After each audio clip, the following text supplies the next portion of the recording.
En el programa Preguntas y Respuestas procedemos a contestar las que se han recibido. La primera de ellas viene de Mari Moyano Jiménez. Escuchando el vídeo donde habla de sus estudios al lado de Francisco La Cueva, habla sobre espiritualidad trinitaria. ¿Podría explicar qué es? ¿Podría recomendarme un libro o cualquier información sobre ella? Espiritualidad trinitaria es la consecuencia en la vida del creyente de la presencia de la Trinidad en él. De modo que cada persona divina impulsa al creyente a la manifestación de lo que cada una de ellas produce en el creyente. El mejor libro de espiritualidad trinitaria que conozco es el del Dr. Francisco La Cueva, que tiene ese mismo nombre, Espiritualidad Trinitaria. Jairo Andrés Orjuela Albarracín. ¿Cómo responder a los católicos romanos que opinan que tener cuadros o estatuas en su casa no es idolatría, sino un recuerdo de las personas santas? Mi amigo, el problema no está en la representación de la persona, sino en las consecuencias que eso trae, en la relación religiosa con esa representación, como por ejemplo la oración a los santos, la intercesión de los santos, etcétera, etcétera. Este es el problema principal de las imágenes. Jairo Andrés Orjuela Albarracín, ¿puede darnos algunos consejos para mantenernos dinámicos y fructíferos en el ministerio con el paso de los años? Los años debilitan el cuerpo y limitan el ministerio. En el Antiguo Testamento, cuando un levita llegaba a 50 años, tenía que dejar el ministerio. Pero en el tiempo actual es sencillo andar en el Espíritu. Es decir, deja que el Espíritu te conduzca y pregunta cada día al Señor qué quieres que haga. Y no hagas lo que físicamente no puedes hacer. Todo tiene su tiempo en la vida. El ministerio que antes hacías corriendo de un lado para otro, tal vez tengas que hacerlo ahora puesto de rodillas en tu habitación, teniendo una lista de oración y cambiando el ministerio que hacías antes. Dios no quiere matar a nadie de agotamiento, sino que cada uno funcionemos conforme a las fuerzas físicas y, por supuesto, espirituales que Él nos da. María de Jesús Ornelas. No conozco ningún cristiano evangélico que se haya ido al catolicismo, ninguno. He conocido falsos cristianos que regresan al catolicismo. Son eso, falsos cristianos. Bueno, María de Jesús, es una apreciación personal, la tuya, que respeto.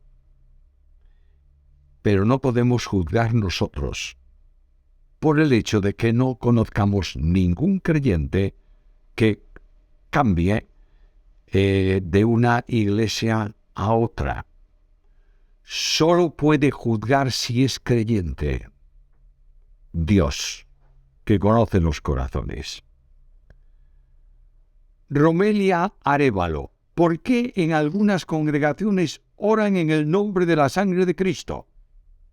Para mí creo que no es correcto. Quisiera que usted me dé una explicación. En algunas cosas y en algunas congregaciones hacen cosas que no son correctas bíblicamente hablando. La oración conforme a la enseñanza de Jesús se dirige al Padre en el nombre de Cristo y en el poder del Espíritu. Orar en nombre de la sangre de Cristo es considerar la vida de Cristo o hacerlo en el nombre de la vida de Cristo, porque la vida está en la sangre. Pero eso no significa que no deba ser hecha la oración en el nombre de Jesucristo, el Hijo de Dios. Cristian Castro. Soy nuevo escuchando sus predicaciones. En Jesucristo hay dos naturalezas, divina y humana, y un solo ser. ¿Por qué es equivocado llamarle a María Madre de Dios? El título se le da especialmente en el siglo IV, en la lucha contra los arrianos que negaban la deidad de Cristo. Indudablemente Jesucristo es Dios. Es el Verbo encarnado. Es Emmanuel, Dios con nosotros. María es la madre de Jesús, en quien está la naturaleza humana del Verbo encarnado. Pero darle a María un calificativo que no está en el Nuevo Testamento para solucionar un problema teológico trajo como consecuencia que se desvirtúe la verdad y que se le ensalce a lugares que no le corresponden. Que se hable de María como corredentora, como se hable de la asunción de María a los cielos, como que no tuvo pecado original, como que es la reina del cielo, etcétera, etcétera, etcétera. Todo eso es consecuencia de la mala utilización de un nombre, de un título, que inicialmente se hacía en el mejor sentido de la palabra, para afirmar que Jesús, el niño que nació de María, es Dios manifestado en carne. Joselito, si la persona del Verbo es la única que se encarna de la Trinidad y experimenta cosas de la naturaleza humana, ¿tiene la persona del Verbo algo que las otras dos personas no tienen, ya que el Padre y el Espíritu no experimentan lo de la naturaleza humana? Solo la segunda persona se encarna. La inmanencia trinitaria, esto es, que cada persona está en la otra manteniendo su condición individual, hace que la experiencia de una sea experiencia de otras. Dios conoce la experiencia de la criatura porque la segunda persona se encarnó. Joselito, ¿qué tiene de verdad o de bíblico la gracia irresistible o irresistible gracia? Pregunta contestada en el programa anterior o en el que le antecede. Muchas posiciones son más bien filosóficas que teológicas. Gracia irresistible es para un sector del cristianismo la provisión que Dios hace para la salvación de quienes Él elige, de modo que no pueden resistir la gracia y son salvos de todos modos. Esto es el sentido genérico de gracia irresistible. Ángel Fernández Vidal, según Éxodo 26, cuando como creyentes no amamos suficientemente a Dios ni guardamos sus mandamientos, literalmente, ¿nos perdemos misericordias a millares? Amigo Ángel, en el versículo no dice que nos perdemos misericordia a millares, porque no es lo mismo que millares de misericordias. Cuando Dios dice esto, no se está refiriendo a que Él manifiesta su misericordia en dimensión a una persona, sino que Él manifiesta su misericordia a millares de personas. Guillermo Hidalgo, en el libro de Josué se ve que el arca es llevada por los sacerdotes para cruzar el Jordán y luego durante los 7 días para conquistar Jericó. He visto ilustraciones donde se ve el arca de manera visible y esto no concuerda con el trato que correspondía a los elementos santos del tabernáculo, que ni siquiera a los hijos de Coat, que tenían la función de sus cuidados, se les permitía verla y siempre era transportada cubierta. El relato de estos pasajes de Josué, según mi apreciación, no el contexto bíblico y de otros pasajes, estuvo presente el arca, pero bajo la cubierta, a los efectos de cada vez que fuera transportada, es decir, no a la vista directa de los ojos del pueblo. ¿Es correcta mi apreciación o debo corregirla? En la marcha del campamento los muebles van dentro de un determinado orden y siguen los cuerpos de ejércitos que abrían la marcha. Sin embargo, algunos eruditos entre los judíos dicen que el arca en ocasiones marchaba distante del campamento, buscándoles lugar, como se lee en Números 10:33. Así partieron del monte de Jehová camino de 3 días, y el arca del pacto de Jehová fue delante de ellos camino de 3 días, buscándole lugar de descanso. Sin embargo, se aprecia que quien dirigía la marcha era la nube que iba delante de ellos y se detenía donde debían acampar y se levantaba para ordenar la marcha. La referencia al arca posiblemente sea debido a que ella, o en ella, sobre ella, se manifestaba la gloria de Dios y desde ella hablaba Dios a Moisés. En el caso del cruce del Jordán, el arca es llevada a hombros de los sacerdotes. Lo que no nos dice la Biblia es si iba cubierta con la cortina de pieles con que habitualmente se transportaba y se trasladaba, pero en cualquier caso, esas ocasiones son ocasiones excepcionales en relación con ese mueble del santuario. Guillermo Hidalgo, ¿por qué aparece tantas veces el número 7 en la Biblia?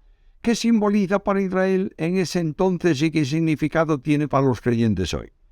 Aparece abuelo de pájaro en los sueños de José, en las semanas de Jacob, en la conquista de Jericó, en la limpieza de Naamán, en varias profecías de Daniel, en Apocalipsis de manera muy marcada. Hay otros pasajes también, pero menciono estos a modo de ejemplo. He leído al respecto, pero me gustaría aprender su punto de vista. En la Biblia hay una numerología, de modo que 7 es el número de Dios, 6 es el número de hombre, 4 el número de la tierra, 12 el número del reino. Pero no perdamos tiempo en la numerología, sino que dediquemos ese tiempo a leer y estudiar la palabra. Manuel Sandoval, en 2 de Reyes 22, se menciona a una profetisa, Hulda. ¿Acaso había mujeres profetas que dieran mensaje de Jehová? ¿No dice eso la Biblia, que Hulda era profetisa? Entonces ella aplicaba la palabra, la leía al pueblo en tiempo en que los hombres de Israel estaban muy lejos de Dios. No era revelación profética de Dios para escribirla en la Biblia. No hay mujeres profetas que escriban un libro de la Escritura, pero hay mujeres que tienen mensaje de Dios conforme a la palabra y que lo anuncian en aquel tiempo al pueblo conforme a la revelación de Dios. Manuel Sandoval, ¿por qué en 2 de Reyes 24:8 nos dice que Joaquín empezó a reinar de 18 años y en 2 Crónicas 36:9 que empezó a reinar de 8?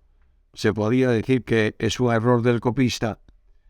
Probablemente se debe a que el signo hebreo que representa el número 10 se perdió en el último texto y se lee 8 en lugar de 18. Diego Ramos me pone un enlace de internet y ese enlace me lleva a escuchar una predicación de alguien sobre el pecado y el árbol del pecado y el árbol de la vida y el huerto de Edén y la santidad de las personas y 1000 cosas más. Al parecer hablan del librito pequeño de Apocalipsis, que ellos serían en verdad difícil de digerir. Mira, sin duda alguna la interpretación que esa persona hace de la Biblia es incorrecta. Dice lo que le da la gana a él. Y dice lo que algunas sectas dicen acerca del bien y del mal. Lamentablemente Internet tiene admirables recursos, pero también el enemigo usa esa tecnología para difundir mentiras sectarias que contradicen abiertamente la verdad de Dios. Sandy Paredes Espinal, ¿cómo puedo estudiar teología en su escuela? Soy de República Dominicana. Estimada Sandy, creo que tienes una información equivocada, porque yo no tengo ninguna escuela para estudiar teología. Doy clases en varios centros académicos, pero no tengo una escuela que yo dirija. Por tanto, no puedes estudiar en mi escuela, porque no la tengo. Carlos Abreu, agradecería su comentario sobre cuando Cristo dijo: Padre, si puedes, pasa de mí esta copa sin que yo la bebo, pero no se haga mi voluntad sino la tuya. Un pastor y cantante latinoamericano enseñó en la iglesia que pastorea que Jesús dudó aquí de su comisión. De nuevo se repite el mismo problema. Quien hace una afirmación, especialmente cuando habla de una persona divino-humana como es Cristo, tiene que sustentarlo en la Biblia. Una afirmación semejante contradice la palabra y cuestiona abiertamente a quien la hace. Jesús conocía su comisión o su misión desde niño, porque afirmaba que en los asuntos de su Padre le era necesario estar. Jesús mantuvo su misión durante todo su ministerio a pesar de los problemas que le ocasionaba. Jesús dijo a los discípulos que subían a Jerusalén y que él sería entregado a la muerte. Jesús afirmó su rostro para el cumplimiento final de su misión. Jesús dijo a Pilatos: para esto he venido. En Getsemaní expresa la sumisión a la obra que le había sido encomendada, pero jamás dudó de esa comisión, porque la duda de Jesús hubiera afectado a la persona del Verbo en quien subsiste. De modo que si Jesús como hombre hubiese dudado, la atribución de esa duda correspondería al Verbo de Dios en quien subsiste esa naturaleza humana. Lamentablemente se aprecia otra vez la falta de conocimiento bíblico en afirmaciones como estas. Daniel Bravo, ¿la fe viene de Dios o es una acción del hombre? La fe viene de Dios. Efesios 2, 8, 9. Y se convierte en una actividad del hombre cuando la ejerce, depositándola en el Salvador. Nada que sea de salvación es del hombre, sino de Dios, porque la salvación es de Jehová. Charles Boyer, ¿podrías explicarme cuál es la relación entre el espíritu del hombre, su mente y su voluntad? ¿O estas dos últimas, mente y voluntad, son parte del espíritu humano? La parte espiritual del hombre tiene los elementos o las partes que son alma, espíritu, mente, corazón, etc., y que se distinguen específicamente unas de las otras. Ahora, explicar la relación de cada una de esas partes con la actividad del hombre requiere un estudio que ocuparía todo el tiempo de un programa.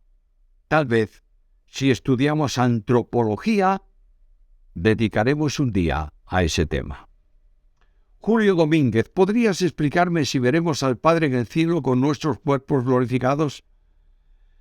El cuerpo glorificado, que es el cuerpo de resurrección, sigue siendo un cuerpo material, distinto al de ahora, pero, como dijo Jesús, ved que un espíritu no tiene carne y huesos como yo tengo.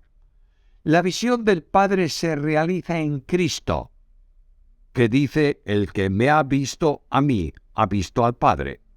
La primera persona de la deidad es siempre invisible para el hombre, como enseña el apóstol Pablo.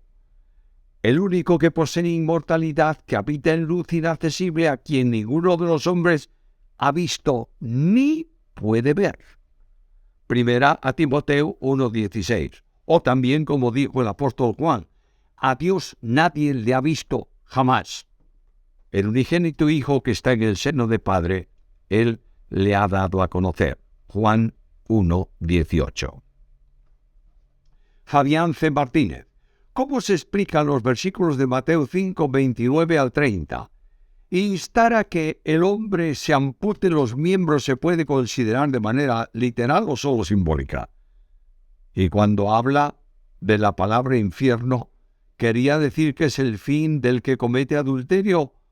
¿O hacía una comparación con el Gehenna? Es natural entender esto como una forma hiperbólica y no literal. Dios no pide que te amputes un dedo o un ojo, porque el hecho de amputarte un miembro no retira de ti la tendencia al pecado. Lo hace para referirse a la importancia de vivir en santidad. De manera que Jesús dice que si un miembro del cuerpo es instrumento de caída, es mejor sacarlo por esta razón que ir al infierno. Pero esto hay que entenderlo en un contexto en que los hipócritas buscaban un camino para evitar la imputación de pecado cuando quebrantaban un mandamiento. Por supuesto, que no se refiere solo al adulterio. No hay categorías de pecados, cualquier pecado es pecado. Se refiere a cualquier pecado, por tanto. El problema del pecado no está en los miembros del cuerpo, sino en el hombre mismo que controla esos miembros.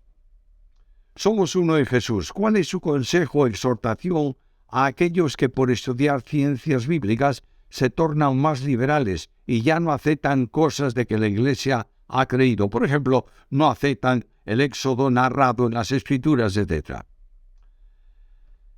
Las personas que estudian lo que tú llamas ciencias bíblicas debieran llamarse ciencias antibíblicas, porque se ocupan de negar lo que la Biblia enseña. Los liberales se ocupan de inventar mentiras contra la Biblia. Datación, autoría, inspiración, etcétera, etcétera, sin poner ni una sola evidencia documental que lo justifique. Los cristianos que estudian teología a un alto nivel deben conocer esas patrañas o argucias para saber cómo algunos mienten y luchan abiertamente contra la palabra por lo que realmente están luchando contra Dios. N. Edman. ¿El alma y el espíritu son lo mismo? Ya se ha contestado a la pregunta. El alma, el espíritu, la mente, el corazón son distintos aspectos de la única parte espiritual del hombre. En ocasiones se usan los términos indistintamente, pero todos ellos forman parte de, valga la redundancia, la parte espiritual del hombre. Carmen Mara, tengo 3 preguntas. 1. Hay un pastor por ahí diciendo un montón de ofensas a Dios y blasfemias. Mi pregunta es, si esa persona verdaderamente se arrepiente, ¿Dios le perdona? 2. Si Judas, el que entregó al Señor Jesús, en lugar de haberse ahorcado, se hubiera arrepentido, ¿Dios le habría perdonado? 3. ¿Puede un verdadero creyente suicidarse e ir al cielo? A la primera pregunta, por favor, no llames pastor a un impío si es que realmente ofende a Dios y pronuncia blasfemias, a no ser que sea una interpretación personal. Ahora bien, si un impío se arrepiente y vuelve a Dios con fe salvadora, será salvo. A la segunda, es lo mismo que para la anterior. Dios perdona el pecado de aquel que se arrepiente y vuelve a Él. La tercera, ya he contestado esa pregunta en otro programa. El suicidio no es aceptable para nadie, menos para un creyente. Pero las circunstancias que rodean esa acción son también muy diferentes. Pero siempre prevalece la determinación de Dios, que el que cree no se pierde, sino que tiene vida eterna. Denis Margarita Batista, ¿me puede dar una breve explicación de cómo puedo aplicar a mi vida diaria los versículos donde el Señor Jesús nos dice, toma tu cruz y sígueme? ¿Qué significa en mi vida cristiana? Tomar la cruz significa renunciarse a uno mismo. No se trata de sufrimiento, aunque en ocasiones puede contenerlo. No se trata de rituales. Simplemente la cruz es la anulación de cualquier voluntad personal para tomar la de Cristo. con Cristo estoy juntamente crucificado. Ya no vivo yo, mas vive Cristo en mí. Y lo que ahora vivo en la carne, lo vivo en la fe del Hijo de Dios, el cual me amó y se entregó a sí mismo por mí. Tomar la cruz es estar dispuesto a hacer la voluntad de Dios y seguir las huellas de Cristo, renunciando a mi yo personal y aceptando el yo de Dios que es Cristo. J. Javier, hace un tiempo atrás y en relación con otra pregunta, usted mencionó a don Manuel Acunza, autor de un libro de escatología. Mi pregunta es, ¿recomienda usted la lectura de los libros de ese autor? No recomiendo la lectura de los libros, solo la del libro que se titula La venida del Mesías con esplendor y gloria. Pero la recomiendo solo para quienes tienen una preparación firme en la escritura, ya que hay cosas en el escrito que pueden no ser correctas y pueden afectar a aquel que no tiene una teología bien marcada en su vida. Por último, J. Javier dice en Apocalipsis 3:11 se lee: «He aquí yo vengo pronto, retén lo que tienes para que ninguno tome tu corona». Aquí el autor inspirado se está refiriendo no exactamente a la salvación misma, sino que podemos perder algún tipo de recompensa en el cielo o sencillamente que debemos cuidar nuestro camino de caminar cristiano. Amigo J. Javier, ¿qué dice el texto? ¿Vida o corona? La corona habla de recompensa. La vida eterna no puede perderse jamás. Con esto terminamos nuestro programa de hoy y nos preparamos para el próximo si el Señor no viene antes. Pedimos vuestras oraciones para que el Señor conduzca todo cuanto estamos haciendo en el canal para edificación de su pueblo y para gloria de su nombre. Que Él nos libre de responder incorrectamente o fuera de Biblia a cualquier pregunta que llegue a nosotros. Que Él no permita que los estudios bíblicos no se ajusten absolutamente a la verdad de la Biblia.